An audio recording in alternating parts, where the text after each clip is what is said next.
What's up, good people? Welcome back to another episode of Undrafted Views. We're here. We talk sports from the sidelines. And today we're going to talk about the 2021 conference finals. Let's get into it. The Los Angeles Clippers and the Phoenix Suns are duking it out. I mean, I just got to say, the biggest X factor for me in this series has been Reggie Jackson. How many do we need to continue singing his praise? I am a fan of Reggie Jackson. And at the end of the day, I agree, he is the X factor on the Clippers, 100%. What I can say is that when he is not on the floor, and I'm quite sure the Clippers do okay, I miss seeing his effort and his production. Like, I don't know, is he the number one Clipper since he wear one on his jersey? Reggie Jackson, He's been he great. went from bench player at the beginning of the season, to starter, like in a core starter. Like, we need him on the floor. And Reggie Jackson is doing it. I Wow. like Reggie Jackson. But I want the Clippers to go ahead and make an announcement that Kawhi Leonard is out for the rest of the series. Please. Stop playing. Don't game by game me. Don't do that. Don't do that. He's not coming back. It's okay. He sprained his knee. Come on. Yeah. Sit on out. We don't need that. We don't. And as a matter of fact, it's almost as like it's strategic, so now you got the Suns fans on edge. Is Kawhi going back this game? He's going to come back? If he come back, he's not going to be ready. No. So keep him out. We're talking about he has been out since game 4 against Utah. He went out. He hasn't played in 5 games maybe? He ain't coming back. And if he does come back, it can be a detriment to the Clippers. Keep the man out. Just don't come back. See you next season, Kawhi. Rest up. Paul George has had to, shoulder a lot of the weight, but luckily he had Reggie Jackson and also Patrick Beverley on defense. Hello. It's so funny how the Clippers have weapons on their squad that they could bring in when they need to. Because if you think about it, Patrick Beverley didn't really get any play time in the previous 2 series. Like, almost it's like, I'm like, are they trying to get rid of him? But I think because their roster can be strong, they have players that they can pull in when necessary. And so who knew that Patrick Beverley would be the right player for the Suns team? Because he didn't really gel well when he was playing up against Donovan Mitchell. Right. It's really weird. But Patrick Beverley, he came to play. He did. Now, the Suns were without Chris Paul. He came back, and I think as great as he is, he ruined what they had going on. Probably because he was rusty. Now, they need Chris Paul. I am not saying that they don't, but he slowed the game down, and they didn't score as much. But I think as the season progresses, he's going to get back to his old self. It's funny. I think another thing that happened to them is that Cameron Payne went out. Oh man, he was Cameron Payne. It was like, we're going to insert Chris Paul back into the starting lineup, but we still need Cameron Payne to come off this bench, and he wasn't there. So I'm hoping that Cameron Payne can recover, come back, and start playing, because I agree with you, it changed the dynamics of their play. And Chris Paul, you mentioned he slowed the game down. That is one of the things I'm concerned about if Kawhi Leonard comes back. Right. That's why I'm saying, don't come back, Kawhi Leonard, for the Clippers. Just don't come back. And because we know that when you haven't played for a while, just based off of history, watching the games, their first game or two, and we're talking about playoff games. We're not talking about regular season games. Right. Playoff games. The first game or two that a player comes back off of whatever, in this case, health and safety protocols, injury, whatever it is, it takes them a minute to get their footing. So I don't know. I think that him coming back, the offense needed to readjust to Chris Paul and his what he brings to the team. Now, will they get back on track? Yes, I believe that. And we'll see that in the subsequent games. But I think that did have something to do with the loss that they experienced in game 3. Now, what do you think about the Ty Lue and Monty Williams orchestration? How Ty Lue made a bunch of adjustments from game 1 all the way through the series. But Monty Williams has been pretty consistent, with the exception of inserting Campaign for Chris Paul because he had to. Right. But Ty Lue is not afraid to switch things up. No, he's not, because there was one, I want to say it must have been game 3 where Pat Bev started as point guard. And they had listed Reggie Jackson as shooting guard, right? Mm. So that's what I'm saying. It's almost like the players that the Clippers have are interchangeable. You know, because if you remember in the Utah series, Batum was starting as 5. But for this series with the Suns and the Clippers, they have inserted Zubac back. It's that flexibility that I think the Clippers have on their roster that benefits them, but it only works if they're willing to get the ball in the basket.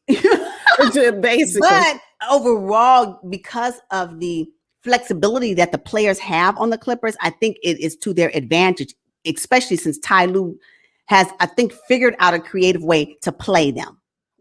And make the adjustments appropriate based during the game and for the next game, which makes it difficult. Now, you know that for the Suns, you're right, the core is almost pretty solid. So you kind of know what to expect from them. Doesn't mean they won't win the series. I'm just saying I can see where it can be a little bit, what's the word I'm looking for the Suns? Predictable. You know, so it's going to require Monty Williams to do some more creative plays where the Clippers can be thrown off with although they're the same people, the players that are always on the court, you know? Yeah, because Ty Lue definitely switching it up. So, definitely switching it up. And Luke Kennard is getting more playing time. Yeah, he's been a key piece as well.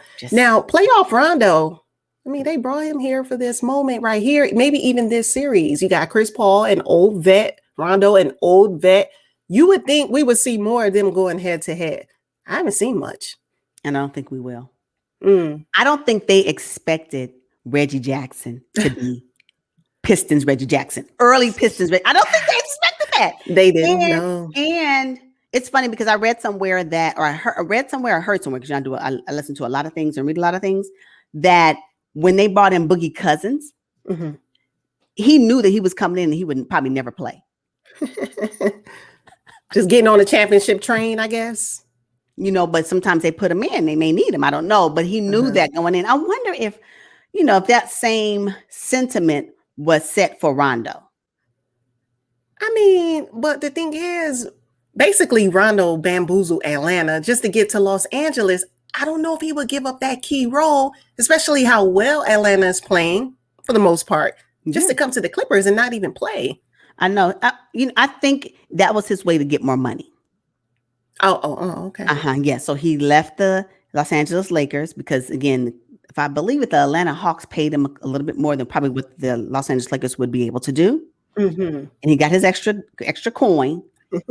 I don't think he wanted to stay there anyway. And then this opportunity came up, and now they had to trade Lou Will. I still wish Lou Will was on the team. I'm sorry. I'm not here. That whole Rondo, Lou Will, I'm not here. I wasn't here for it when it happened, and I'm still not here for it because there has not been any benefit to the Los Angeles Clippers with Rondo being on this roster at this time. That's all I'm saying. And you play all Rondo where? When? In the locker room and in practice. That's all I can think of. Okay. Because he has leadership skills and I cannot take that away from him. Okay. He's probably going to be a coach in this league at some point. Okay. So maybe that's where his value is. I don't know. All right. Then let's just say I want to read that somewhere so that I can stop expecting him to do anything different. Because when they talk about playoff Rondo, I'm thinking, he's about to be him and Chris Paul about to get it all the way on. It ain't happening. No. When Rondo goes on the floor, I'm like, if they don't sit him down. Yeah. It's a no for me. Rondo's a no for me for the Los Angeles Clippers, but hopefully it'll pan out later. I don't know. Okay. For the Suns and the Clippers matchup, I'm not certain if the Clippers have enough strength at the center position to bang up against DeAndre Ayton. I think if they're going to be beat, it's going to be at that right there. When you got Zubac, come on. Yeah, this is when they needed Serge Ibaka to just so we can see what that looks like. But although Zubac has been doing an okay job, I believe that Monty Williams can come up with a strategy to shut him down. And then what do they have? Boogie Cousins. Okay. That's the backup. And Zubac is good for just putbacks, maybe get a rebound here and there. But DeAndre Ayton's offensive game is way more advanced. You know, he got the little, the little bank shot. I mean, he's not all about bang and rebound and put it back up. He got a little, versatility in his game. Zubac doesn't have that. He's being outworked right now. Absolutely. And I'm wondering, as the series progress, will that be the demise of the Clippers? That's just how I feel about it. When I watch the games, I'm like, Zubac is doing okay, but it ain't enough. No. So I'm wondering if Ty Lue and, Chauncey Billups, soon to be Portland Trail Blazers head coach, and everybody else on the assistant coaching team, are they coming up with a strategy to be able to combat that particular position and role and, scheme to kind of help where it can be maintained enough where it won't be a hindrance for the Clippers, as the series progresses. I just thought about that. I'm like, I don't know about that particular role. It's weird. Okay. What you think about Batum's contribution here lately? I like Batum. I like Batum. But Batum is a jack of all trades. Yeah. Wherever he's needed, he's gonna be. He's low maintenance. He's very low maintenance. He's like, was somebody called out sick? No problem. I got Batum. You don't even say it because he knows how to play the positions. He may be learning on the fly. I don't know, but yeah, he is. I agree. He's low maintenance, and I think that is another benefit that the Clippers have. So when I think about the Suns roster, though, how flexible is it? I don't think it's very flexible at all. I mean, let's think about who comes off the bench for the Suns. You got Cam Johnson. I like him though. Young, athletic. He can play in and out. Yes. And then Cameron Payne to back up CP3. He's a game time decision. I think his ankle took a bad twist, but he was. They need him. They need his left hand unorthodox self. Yeah, he was so disappointed. He was like, did you see him on the side when they pulled him? He was like, oh yeah. I was like, oh no. I tell you, basketball will beat you up at the wrong time. Right. Yeah, I'm just thinking about that. So I'm wondering if that's going to be their demise, the Suns' demise, because they don't have enough flexibility on their roster. So that's why I believe this series is a series of coaching adjustments. Yeah. It's going to be a series for the coaches, and you hope that your players can execute. That's all you can hope for. Okay. So let's move into the Eastern Conference right now. Atlanta and Milwaukee. It's an okay series, not as exciting as Atlanta and Philly, but this is what we got. The Hawk, what? The Hawk is injured. I'm gonna just tell you right now. Now, if these games are not competitive, you can miss me. I'm not wasting my time watching any blowouts. I don't care whose side it's on. I want competitive games only. That's it. We're talking about the conference finals. There is no way for game 2 that Nate McMillan had to go and play everybody on the roster. Everybody on the roster had minutes. What? You went that deep? Yeah. Goodbye. And then you're going to sit down, Trae Young, John Collins. I couldn't. No. No. Yeah. I'm not going to waste my time with that. And if it was a flip side and Bud had to go deep into his bench because the blowout was in favor of the Hawks, I'm still the same way for me. I like competitive basketball games. That's it. When it's not competitive, I don't care who's winning. I don't want to watch it. Even if my team is favored, it's boring. Call it what it is. Yeah. But if you are a Milwaukee Bucks fan, you like the fact that they at least show some competitive spirit. And the thing is, while watching one of the games, they said that Trae Young was looking in the crowd for a celebrity, and there was none. But then the following game, I heard the Bucks invited Russell Wilson and Sierra, Chance the Rapper, put some celebrity vibe into the building, but it still was just not entertaining. Why does Trae Young need a celebrity in the stand? Well, come on. Who they play against? The Philadelphia 76ers. The crowd was raucous and it was jamming in there. The environment was totally different than playing against the Bucks. Can we agree there? Yes. Mm-hmm. But why does that change how Trae Young plays? Well, It doesn't make sense to me. I don't care. I think because he's one of those guys that feeds off of the energy and being, like he's just with the shimmy and stuff. It's no fun if you're shimmying and the crowd is just like, okay, what just happened? But you're in Milwaukee. What you want them to do? That's what I'm saying. It's a different environment. It's just not very exciting. I know the fans are excited about the Bucks, but I'm telling you, nobody want to see the Bucks in the finals. Yeah. They'd rather see Atlanta. Well, guess what, Atlanta, y'all better get together. I can tell you right now, if the Bucks continue to shut down Trae Young, the series is over. Who from the Atlanta Hawks will step up once Trae Young gets shut down? Who's going to do it? I can't think of anyone. Gallinari? No. Carter? Who? I can't think of anyone. John Collins, he going to do something? Oh, I got it. Clint Capella.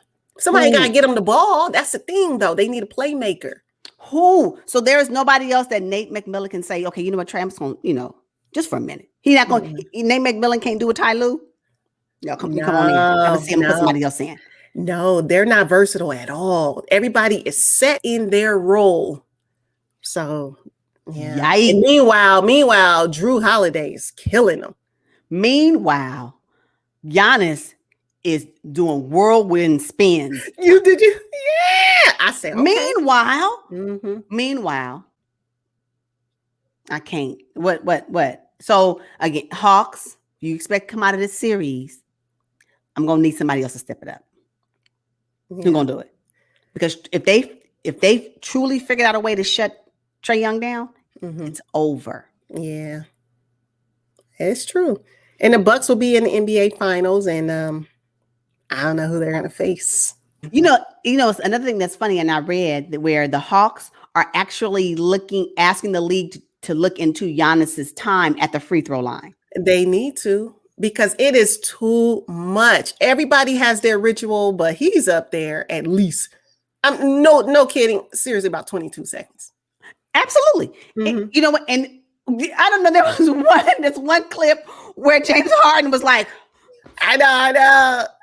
No, it's too much. Where you got the players, they don't even care. They're just standing up there. They're like, it's going to take them forever to get the basket. Giannis, I get the whole preparation, practice. I get all that. But then when you get the basket, when you get the basketball, you still taking another 10 seconds. Like, come on. What the refs need to do is start giving him the ball sooner.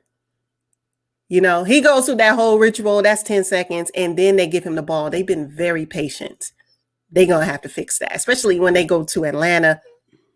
Fans going to be counting down. It's going to be really out. Like they were doing in the previous series, counting down. First I was like, oh, y'all, now, really, fans? That's so wrong. But now I'm like, look, Giannis, come on. Yeah. Figure out how you can do it, KD. Get the ball, do the shimmy. Yeah. Go and shoot it. Like, what are you talking about? Like, and then, Kawhi get it. He just go.